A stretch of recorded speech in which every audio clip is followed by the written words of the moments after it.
میرے آقا کریم صلی اللہ علیہ وآلہ وسلم ایک مرتبہ نا ایک بستی سے گزرے، وہ بستی والے کلمہ پڑھ کے مسلمان ہو چکے ہیں۔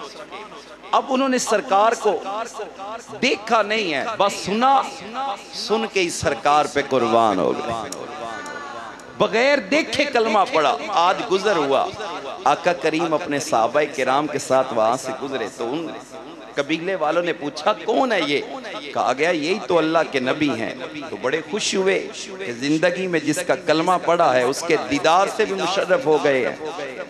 وہاں پہ نا ایک عورت چولہے کے اوپر ہنڈیا چڑھا کر ہنڈیا بنا رہی، گود کے اندر چھوٹا سا بچہ ہے۔ جیسے ہی آگ کا شعلہ بلند ہوتا ہے نا، وہ اپنے بچے کو اپنے سینے سے چمٹا لیتی، سینے سے لگاتی ہے۔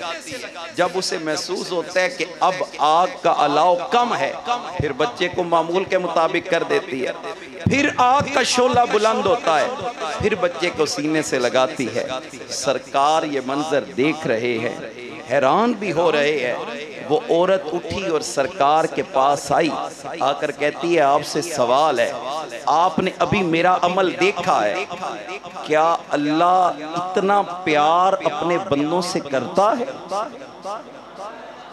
پہلے اس کا معمول تھا نا کہ بچہ آگ کی طرف، جیسے ہی آگ بلند ہوئی تو سینے سے لگا لیا، کیا اللہ بھی اتنا پیار کرتا ہے؟ سرکار نے فرمایا نہیں، اللہ اس پیار سے کئی گنا زیادہ اپنے بندوں سے پیار کرتا ہے۔ تو یا رسول اللہ، اگر رب اس سے زیادہ پیار کرتا ہے، ماں کی ممتا گوارا نہیں کرتی کہ اس کا بچہ آگ میں جلے۔ سرکار یہ سنتے ہیں، سر مبارک جھکتا جاتا ہے، آقا کریم کے آنسو مبارک نکلتے جاتے ہیں، داڑھی مبارک آنسوؤں سے تر ہوتی جاتی ہے۔ سرکار فرماتے ہیں اگر ماں بچے کو آگ میں جلتا نہیں دیکھ سکتی، رب تو اس سے کئی گنا زیادہ چاہتا ہے کہ وہ اپنے بندوں کو معاف کر دے۔ اگر ماں یہ برداشت نہیں کر سکتی تو رب بھی برداشت کر سکتا۔ بولو بولو، رب بھی برداشت کر سکتا۔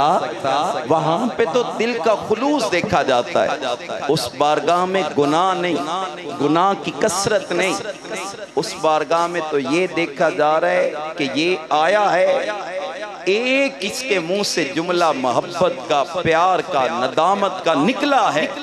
ادھر پیار اور محبت اور ندامت کا جملہ نکلتا ہے، اللہ اپنے بندے کو فوراً معاف کر دیتا ہے۔